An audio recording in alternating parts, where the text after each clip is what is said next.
మన ప్రభువును రక్షకుడైన యేసు క్రీస్తు ప్రభువారి శుభనామములో మీకు అడ్వెంట్ ఇవాంజలికల్ లూథరన్ సంఘ కాపురుల పక్షాన శుభాలను తెలియచేస్తూ ఉన్నాను.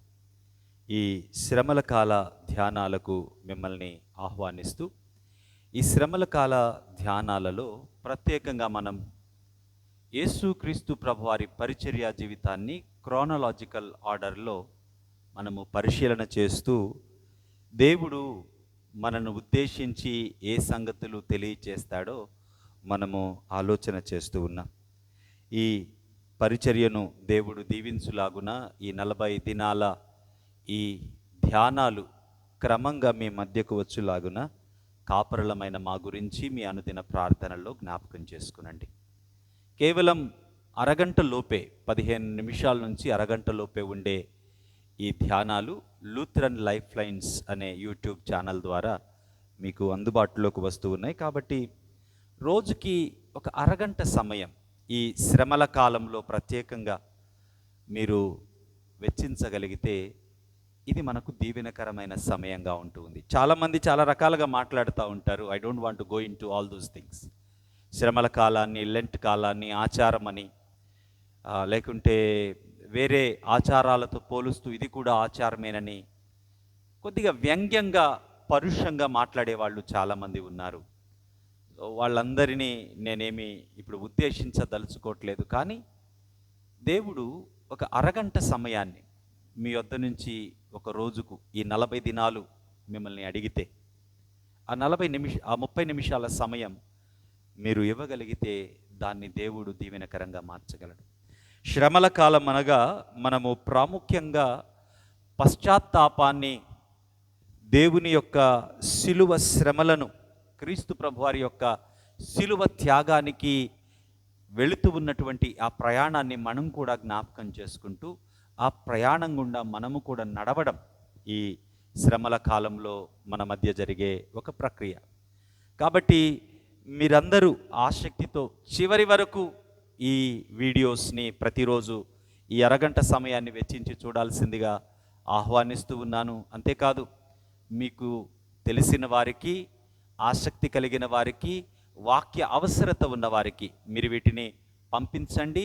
దేవుని దీవెనలు పొందండి. 2వ దిన అధ్యయనానికి మిమ్మల్ని ఆహ్వానిస్తూ, నిన్నటి దినాన యేసుక్రీస్తు ప్రభువారు ఈ శ్రమల కాలాన్ని జ్ఞాపకం చేసుకుంటూ ఆయన యొక్క శోధన సమయాన్ని మనము అధ్యయనం చేశాం.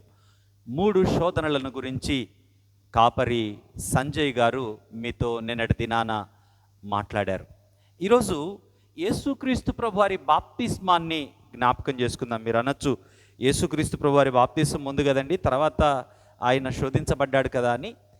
భస్మ బుధవారం యొక్క ప్రాశస్త్యాన్ని గుర్తుపెట్టుకుంటూ దాన్ని ముందుకు జరిపి బాప్తిస్మాన్ని తర్వాత రోజుకు మేము అన్వయించి మాట్లాడుతూ ఉన్నాం. ఇది గమనించండి. యేసుక్రీస్తు ప్రభువారి బాప్తిస్మము మత్తయి సువార్త 3వ అధ్యాయము 13 నుంచి 17 వచనాలలో మనకు తెలియపరచబడుతుంది. అదే రీతిగా ఈరోజు మరి 2 లేఖనాలను మనము కలిపి ఈ భాగానికి ఆలోచన చేద్దాం. మత్తయి సువార్త 3వ అధ్యాయము 13 నుంచి 17 వచనాలు, యెషయా గ్రంథము 42వ అధ్యాయము 1 నుంచి 4 వచనాలు, సంకీర్తన 2. ఈ 3 లేఖనాలలో మనకు సంకీర్తన 2లో యేసుక్రీస్తు ప్రభువారికి గుర్తుగా, సూచనగా, అభిషక్తుడుగా, దేవుని కుమారుడుగా మనకు అక్కడ తెలియపరచబడతా ఉన్నాడు. యెషయా గ్రంథము 42వ అధ్యాయంలో ఆయన శ్రమ సేవకుడుగా మనకు కనపడుతూ ఉన్నాడు. అదే రీతిగా యేసుక్రీస్తు ప్రభువారి బాప్తిస్మ క్రమంలో మత్తయి సువార్త 3వ అధ్యాయంలో ఈయన నా ప్రియ కుమారుడు, ఈయన యందు నేను ఆనందించుచున్నాను. ఈ 3 లేఖనాలలో ఉన్నటువంటి సారూప్యతలను, ఈ 3 లేఖనాల ద్వారా దేవుడు మనతో మాట్లాడే సంగతులను ఈరోజు వినటానికి ప్రయత్నం చేద్దాం. మొదటిగా ఈ 3 లేఖనాలలో ఉన్నటువంటి సారూప్యతలేంటి, కామన్ థ్రెడ్స్ ఏంటో మనము చూద్దాం. యేసుక్రీస్తు ప్రభువారు ఈ 3 లేఖనాలలో అభిషక్తుడైన రాజుగా, శ్రమ సేవకుడిగా, దేవుని ప్రియ కుమారుడిగా ప్రకటించబడతా ఉన్నాడు. మత్తయి సువార్త 3వ అధ్యాయము 13 నుంచి 17 వచనాలు మనము చూస్తే, ఆయన పాపము లేని వాడైనప్పటికీ, మనవలే ఆయనలో ఎటువంటి పాపము కానీ అపవిత్రత కానీ లేకపోయినప్పటికీ తనను తాను తగ్గించుకుంటూ దీనుడై బాప్తిస్మమిచ్చి యోహాను దగ్గరకు వచ్చి మనందరితో పాటు సమానంగా, మనందరితో పాటు తనను తాను గుర్తించుకుంటూ యేసుక్రీస్తు ప్రభువారు బాప్తిస్మం తీసుకోవటాన్ని మనము చూస్తాం. ఆ తరువాత ఆయన పరిచర్య కొనసాగింపుకు శక్తిని పరిశుద్ధాత్ముడు ఆయన మీదకి దిగివచ్చుట ద్వారా ఆ పరిచర్య ప్రారంభాన్ని మనము అక్కడ మొదలవటాన్ని చూస్తాం. తండ్రి అయిన దేవుడు అదే సందర్భంలో ఈయన నా ప్రియకుమారుడు, ఈయన యందు నేను ఆనందించుచున్నాను అని తెలియచేయటాన్ని మనము చూస్తాం. యెషయా గ్రంథము 42వ అధ్యాయము మొదటి 4 వచనాలలో శ్రమ సేవకుడి ఉదంతాన్ని యెషయా ప్రవచించాడు. ఆయన ఎంత జెంటిల్గా, ఎంత ఓపికగా, ఎంత కనికరముతో న్యాయాన్ని తన ప్రజల యొద్దకు తీసుకుని విస్తాడో మనము ఆ లేఖన భాగములో చూడగలం. కాబట్టి యేసుక్రీస్తు ప్రభువారిని ఈయన నా ప్రియకుమారుడు అనుటలో 42వ అధ్యాయములో శ్రమ సేవకుడి యొక్క పరిచర్యను కూడా తండ్రి జ్ఞాపకానికి మనకు తెస్తూ ఉన్నట్లుగా కనపడుతూ ఉంది. 2వ సంకీర్తనలో యేసుక్రీస్తు ప్రభువారు దేవుని యొక్క అభిషక్తుడుగా రాజ్య సింహాసనమును ఎక్కినట్లు మనము చూస్తాం. ఈయన నా ప్రియకుమారుడు, లేకుంటే నా కుమారుడు, ఈయనను మీరు ముద్దు పెట్టుకొనండి అని 2వ అధ్యాయంలో యేసుక్రీస్తు ప్రభువారి గురించి తెలియచేసిన సంగతి. కాబట్టి నమ్మకంగా తనను తాను దేవుని ప్రణాళికకు అప్పగించుకున్నటువంటి యేసుక్రీస్తు ప్రభువారిని బాప్తిస్మ క్రమంలో మనము చూస్తూ ఉన్నాం. కాబట్టి ఈ 3 లేఖనాలలో ఆయన దేవుని ప్రియకుమారుడిగా, దేవుడి న్యాయాన్ని తన ప్రజలకు అందించినటువంటి శ్రమ సేవకుడిగా, అభిషక్తుడైనటువంటి రాజైన దేవుని కుమారుడిగా ఈ 3 లేఖనాలలో క్రీస్తు గురించి మన మధ్య ప్రకటన చేయబడుతూ ఉంది. ఈ 3 లేఖనాలలో ఉన్న ఐక్యతను మనము చూస్తే ఈ 3 లేఖనాలలో క్రీస్తు గురించి ప్రోగ్రెసివ్గా, క్రమంగా విశదపరచబడడం, తెలియపరచబడడం, ప్రకటించబడడాన్ని మనము చూస్తాం. సంకీర్తన 2లో రాబోతూ ఉన్న మెస్సియా రాజు ఈయనే అన్నట్లుగా, ఇదిగో ఈయన నా ప్రియకుమారుడు, లేక ఇదిగో ఈయన నా అభిషక్తుడు అని కీర్తన 2లో తెలియచేయటాన్ని మనము చూస్తూ ఉన్నాం. తర్వాత యెషయా గ్రంథము 42లో ఆయనే శ్రమ సేవకుడిగా, న్యాయాన్ని దీనుడై అందించువాడిగా మనకు కనపడుతూ ఉన్నాడు. మత్తయి సువార్త 3వ అధ్యాయములో రాజుగా, దేవుని కుమారుడిగా, అభిషక్తుడిగా ఏ రీతిగా ఆయన శ్రమ పడబోతూ ఉన్నాడో, మనుషులను రక్షించటానికి ఎటువంటి మహోన్నతమైన కార్యమును ఆయన చేయబోతూ ఉన్నాడో తెలియచేయటాన్ని మనము చూస్తూ ఉన్నాం. కాబట్టి మొదటిగా యేసుక్రీస్తు ప్రభువారి యొక్క ఈ 3 లేఖనాలలో కామన్గా ఉన్న సంగతులు: ఆయన దేవుని ప్రియకుమారుడు, శ్రమ సేవకుడు, అభిషిక్తుడు అయినటువంటి దేవుని రాజు. 2, యేసుక్రీస్తు ప్రభువారిని తండ్రి అయిన దేవుడు ఈ ఉదంతంలో ఒక మాట అంటున్నాడు, ఈయన నా ప్రియకుమారుడు, ఈయన నా ప్రియకుమారుడు, ఈయన యందు నేను ఆనందించుచున్నాను అని అనడం యేసుక్రీస్తు ప్రభువారిని తండ్రి ఎంత ప్రేమిస్తూ ఉన్నాడో తెలియచేస్తూ ఉన్నాడు. అంతేకాదు, యేసుక్రీస్తు ప్రభువారు ఏదో ఒక ప్రవక్తగానో, లేకుంటే ఆయన ఒక ఉపదేశకుడుగానో మనము చూడడం చాలామంది అలా ఆలోచిస్తూ ఉంటారు. ఈ ఉదంతంలో మనకు అర్థం కావలసిన సంగతి ఏంటి అంటే, సర్వశక్తి అయిన దేవుని కుమారుడు యేసుక్రీస్తు ప్రభువారు. యేసుక్రీస్తు ప్రభువారు ఈయన నా ప్రియకుమారుడు అని తండ్రి అయిన దేవుడు ప్రకటించుట, యేసుక్రీస్తు ప్రభువారి యొక్క దైవత్వం ప్రకటించబడతా ఉంది. త్రిత్వములోని 2వ వ్యక్తి అయిన యేసుక్రీస్తు ప్రకటన చేయబడుతున్నాడు. స్వయంగా యేసుక్రీస్తు ప్రభువారిని తండ్రి అయిన దేవుడు ఒప్పుకుంటున్నట్లు, లేకుంటే ప్రకటిస్తూ ఉన్నట్లు మనం చూస్తాం. ఒకటి, యేసుక్రీస్తు ప్రభువారు ఎవరో తెలియచేస్తూ ఉంటే, 2, ఈ బాప్తిస్మ ఉదంతం ద్వారా రాబోతూ ఉన్న పరిచర్యకు పరిశుద్ధాత్మ అభిషేకము ద్వారా పరిశుద్ధాత్ముడు దిగువచ్చుటయు, తండ్రి అయిన దేవుని స్వరము వినుటయు అక్కడ ఉన్న వారందరూ విన్నారు. అంటే పరిశుద్ధాత్ముడు దిగివచ్చుట ద్వారా జరగబోతూ ఉన్న పరిచర్యకు ఒక ప్రారంభాన్ని దేవుని యొక్క శక్తితో వేయటాన్ని లేకుంటే మొదలు పెట్టటాన్ని మనము చూస్తూ ఉన్నాం. 3, యేసుక్రీస్తు ప్రభువారు ఈ బాప్తిస్మము ద్వారా 40 దినాల ఉపవాస క్రమము, ఆ తరువాత ఆయన చేయబోతూ ఉన్న పరిచర్య, ఆయన అన్యజనులకు అప్పగించబడడం, సిలువను మోసే క్రమానికి ఒక మొదటి అడుగుగా ముందున్న ప్రయాణాన్నంతా చూపించే ఒక గొప్ప మార్గంగా మనకు కనపడతా ఉంది. అంటే యేసుక్రీస్తు ప్రభువారు ఆ నీటిలో మునుగుట, బాప్తిస్మ క్రమములో ఆయన ఆ నీటిలో మునుగుట 2 సంగతులు. ఒకటి, కలగబోతూ ఉన్న ఆయన మరణానికి సాదృశ్యంగా మునిగాడు. 2, ఆయనను ముంచబోతూ ఉన్న శ్రమలను జ్ఞప్తి చేసుకుంటూ వాటికి ముంగుర్తుగా ఆయన మునిగినట్లు మనకు కనపడుతుంది.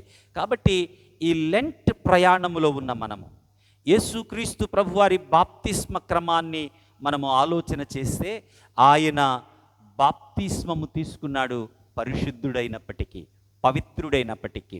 కాబట్టి ఆయనలో ఉన్న విధేయత, దేవుని లేఖనానికి, దేవుని క్రమానికి ఆయన చూపిన విధేయత, ఆయన యొక్క సిద్ధపాటు సిలువ కొరకు, ఆయన దీనత్వము ఈ లెంటులో మనకు అర్థం కావాలి, అవి మన జ్ఞప్తికి రావాలి.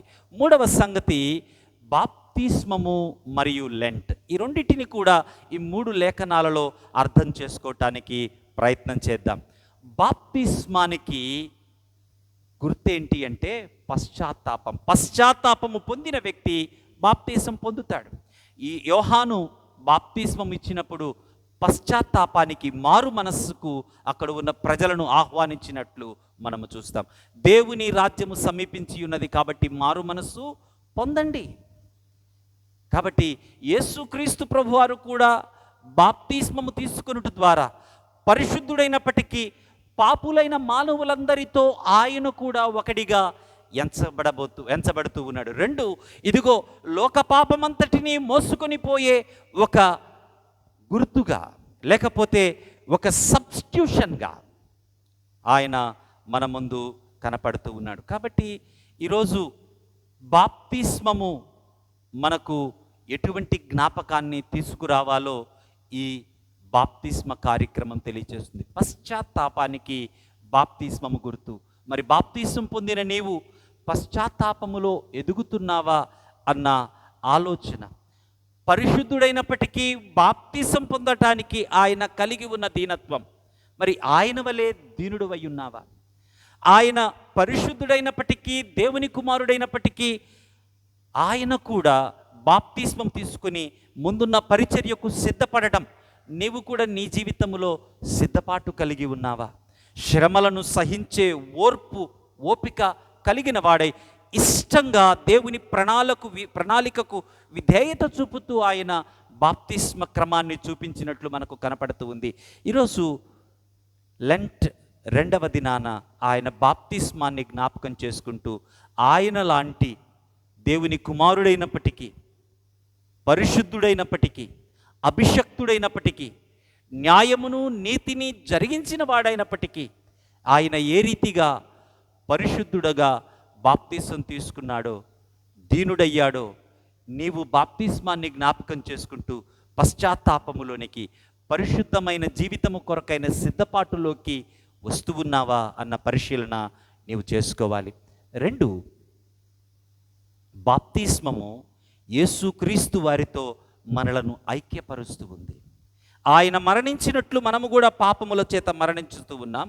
ఆయన తిరిగి లేపబడినట్లుగా మనము కూడా నిత్య జీవార్థమైనటువంటి ఫలితం కొరకు తిరిగి లేపబడుతూ ఉన్నాం. ఇది క్రీస్తు ప్రభువుతో మనము ఐక్యపరచబడిన సందర్భం. మరి ఆయనతో ఐక్యపరచబడిన అనుభవములో నీవు బ్రతుకుతూ ఉన్నావా? ఈరోజు ఆయన బాప్తిస్మాన్ని జ్ఞాపకం చేసుకుంటూ, నీ బాప్తిస్మాన్ని జ్ఞాపకం చేసుకుని ఒకసారి నువ్వు ఉజ్జీవింపబడాలి. ఒకసారి నువ్వు పునరుజ్జీవాన్ని, ఒక ఉత్సాహాన్ని నీ బాప్తిస్మ జ్ఞాపకాల ద్వారా తీసుకొని వచ్చి ఆయనను నీవు సమీపించటానికి ప్రయత్నము చేయాలి. యేసుక్రీస్తు ప్రభువారి బాప్తిస్మము ద్వారా తండ్రి అయిన దేవుడు ఎంతగా మానవులను ప్రేమిస్తూ ఉన్నాడో మనకు తెలియపరచబడతా ఉంది. యేసుక్రీస్తు ప్రభువారు బాప్తిసం పొంది ఆయన అందరితో కూడా గుర్తించబడ్డాడు. ఆయన అందరిలో ఒకటిగా ఎంచబడ్డాడు. ఏమవుతుందో తెలుసా ఇందువల్ల? ఇదిగో, ఎందరైతే ఆయన నామమందు విశ్వాసముంచిరో వారందరూ కూడా ఆయనకు పిల్లలు. బాప్తిస్మ కార్యక్రమము నీకు దేవునిలో ఉన్న గుర్తింపును గుర్తు చేస్తూ ఉంది. కాబట్టి గలతీ పత్రిక 4వ అధ్యాయం 6-7 వచనాలలో ఆయనతో మనము సహవారసులము, ఆయన పిల్లలం మనం.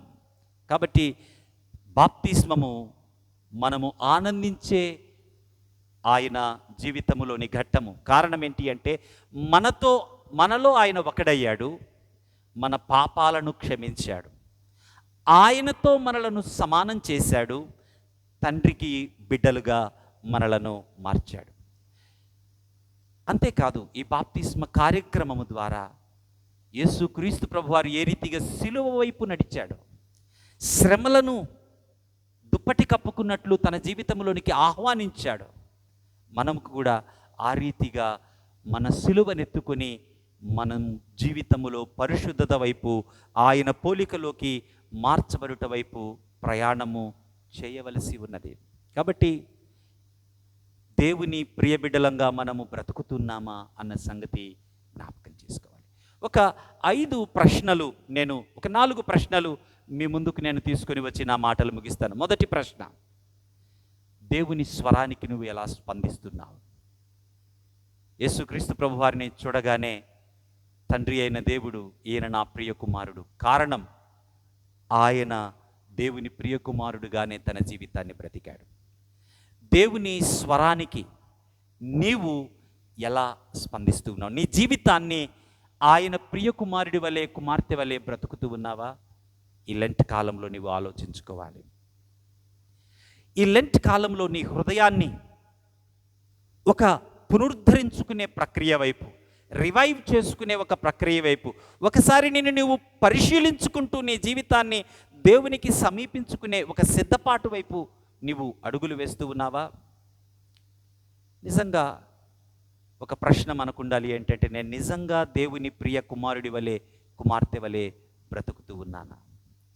ఆఖరుగా ఆయన దేవుని కుమారుడు, అభిషక్తుడు అయినప్పటికీ ఎంత దీనుడై, సాత్వికుడై, శ్రమసేవకుడుగా ఆయన బ్రతికాడో నేను కూడా అలా బ్రతకగలుగుతూ ఉన్నానా అనే ప్రశ్న ఈరోజు మనకు చాలా ప్రాముఖ్యమైనది.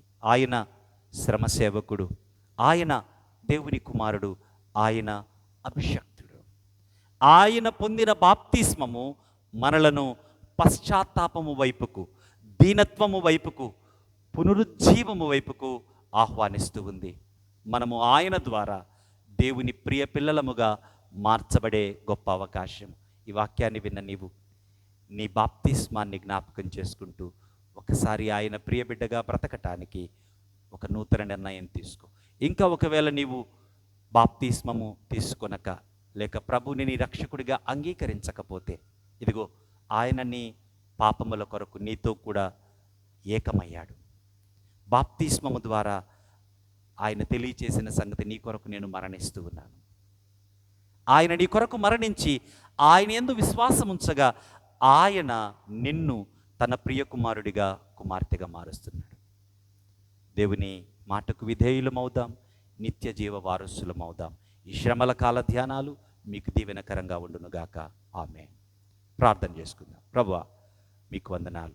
ఇంతవరకు మీ ప్రియకుమారుడి బాప్తిస్మము ద్వారా మా జీవితాలను ఆయన తాకినందుకు, మాట్లాడినందుకు మీకు వందనాలు. ఇంకను ముందున్న 38 దినాల ధ్యానాలలో మీరు మాతో ఉండమని, ఈ బాప్తిస్మము ఏ రీతిగా మీ ప్రియకుమారుడైన యేసుక్రీస్తు మీకు విధేయత చూపాడో, మిమ్మల్ని ప్రేమించాడో, ఆయనను మీరు ప్రేమించారు, మేము కూడా ఆ రీతిగా మిమ్మల్ని ప్రేమించటానికి, మీకు విధేయత చూపటానికి, మీ కొరకు మేము సిద్ధపడి బ్రతకటానికి ఒక నూతన ఉజ్జీవాన్ని మాలో పుట్టించమని యేసుక్రీస్తు ఉన్నత నామమున ప్రార్థిస్తున్నాను తండ్రి. ఆమేన్. తండ్రి, కుమార, పరిశుద్ధాత్మ త్రియేక దేవుని దీవెన సదా మీకు తోడై ఉండునుగాక. ఆమేన్.